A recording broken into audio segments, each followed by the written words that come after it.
Hello, welcome to our classes. Good morning. हम लोग class 9 lesson 8 चतुर्भुज लेसन के बारे में पढ़ रहे हैं। इसमें हम प्रश्नावली 8.1 के सवाल को हल कर रहे हैं। अब तक हमने सवाल नंबर 1 को हल किया। आज क्या हम पढ़ेंगे? सवाल नंबर 2 पढ़ेंगे। सवाल नंबर 2 क्या दिया है? यदि एक समांतर चतुर्भुज के विकर्ण बराबर हो तो दर्शाइए कि वह एक आयत है। तो इसे हम हल करते हैं। तो सबसे पहले इसमें दिया क्या है कि यह एक समांतर चतुर्भुज है। समांतर चतुर्भुज का मतलब क्या है कि जिसके मतलब ऐसा चतुर्भुज जिसके आमने सामने की भुजा बराबर हो। तो मान लीजिए हमने एक चतुर्भुज बना लिया। ये क्या एक चतुर्भुज है। इसका मतलब क्या है कि ये भुजा बराबर है इस भुजा के और ये भुजा बराबर है इस भुजा के। क्या ये आमने सामने की भुजाएं बराबर होते हैं समांतर चतुर्भुज में। मान लेते हैं चतुर्भुज ए बी सी डी, ये हमारा चतुर्भुज है। अब विकर्ण इसका हम बनाते हैं। तो ए को सी से मिला दिया हमने और ये बी को डी से मिला देंगे तो हम क्या कहलाएगा? ये हमारा विकर्ण होगा। ये विकर्ण हो गया। तो ये बता रहा है कि विकर्ण बोले तो ए सी बराबर है किसके? ये बी डी के।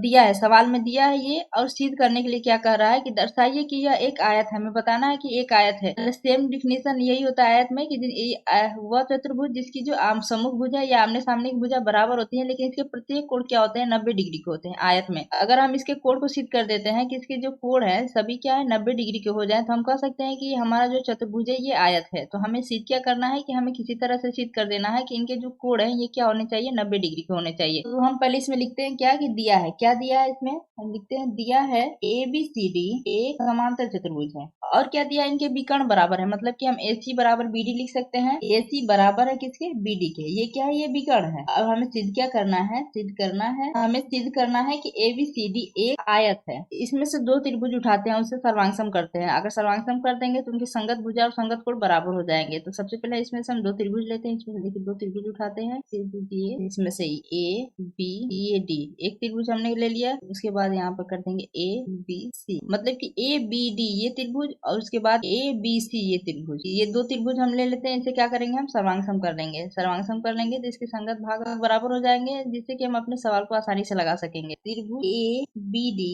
व त्रिभुज बी ए सी में, त्रिभुज ए बी डी और त्रिभुज बी ए सी में हमने दो त्रिभुज लिया। इसमें हमें ए बी बराबर ए बी यहाँ से उभयनिष्ठ दिख रहा है, तो हम यहाँ पे लिख सकते हैं कि ए बी बराबर ए बी। ये कैसे है? ये उभयनिष्ठ है। ए डी बराबर बी सी होगा। क्यों होगा? क्योंकि हमें पता है कि ये समांतर चतुर्भुज है, तो इसके आमने सामने की भुजाएं जो है वो बराबर है। तो हम वहां से कह सकते हैं कि ए डी बराबर बी सी। हम यहाँ पे लिख सकते हैं ए डी बराबर बी सी। ये कैसा है? क्योंकि समांतर चतुर्भुज के जो है वो सम्मुख भुजा बराबर होती है। फिर यहाँ पे हम देख सकते हैं कि जो ये बी डी है, बी डी बराबर ए सी होगा। क्यों होगा? क्योंकि ये विकर्ण है। ये विकर्ण है तो हमें दिया है कि विकर्ण यहाँ पे दिया। देखिए ए सी बराबर बी डी, तो हम लिख सकते हैं यहाँ पे बी डी बराबर है ए सी के। ये दिया हमारे, यहाँ पे लिख सकते हैं दिया है ये भी भुजा ये भी भुजा ये भी भुजा, मतलब कि भुजा भुजा भुजा नियम से ये त्रिभुज क्या होगी? सर्वांगसम हो गई। इसे हम क्या कह सकते हैं? साइड साइड साइड नियम से त्रिभुज सर्वांगसम हो गई। इसे हम क्या लिख सकते हैं? यस यस यस नियम से त्रिभुज ए बी डी सर्वांगसम त्रिभुज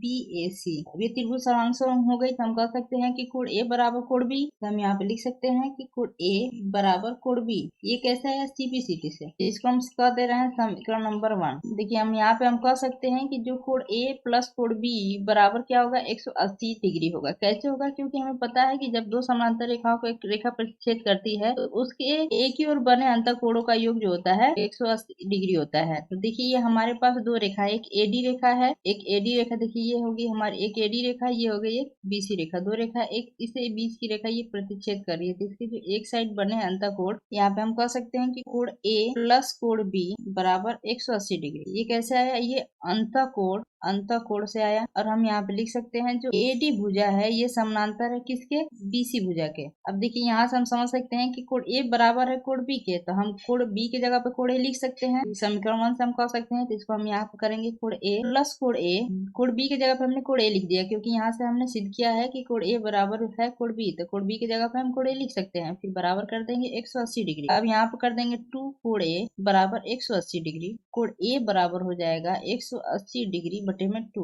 अब इसको कट कर देंगे आप, तो हम यहाँ पे लिख सकते हैं कि कोण ए बराबर 19 डिग्री। कोण ए बराबर कितना आ गया? 90 डिग्री आ गया। तो ये कोण ए बराबर 90 डिग्री आ गया। तो हमें पता है कि जब किसी समांतर चतुर्भुज का एक कोण जो होता है 90 डिग्री का अगर आ जाए तो उसके प्रत्येक कोण क्या होंगे? 90 डिग्री के होंगे। इसलिए हम कह सकते हैं कि ये जो चतुर्भुज है यह एक आयत है। क्यों आयत है? क्योंकि इसके प्रत्येक कोण क्या होंगे? 90 डिग्री के हो गए। तो हम यहाँ पे लिख सकते हैं जब किसी समांतर चतुर्भुज का एक कोण 90 डिग्री का होता है तो उसके प्रत्येक कोण 90 डिग्री के होंगे। जब इस चतुर्भुज के प्रत्येक कोण 90 डिग्री के हो जाएंगे जाएंगे तो इसे हम आयत कह सकते हैं, क्योंकि आयत उसे कहते हैं वह चतुर्भुज जिसकी सम्मुख भुजाएं बराबर होती हैं और उसके प्रत्येक कोण क्या होते हैं 90 डिग्री के होते हैं, तो क्या कहलाता है? आयत कहलाता है। तो हम कह सकते हैं कि यह एक आयत है, इसलिए ABCD एक आयत है। Thank you for watching. Please like and subscribe my channel.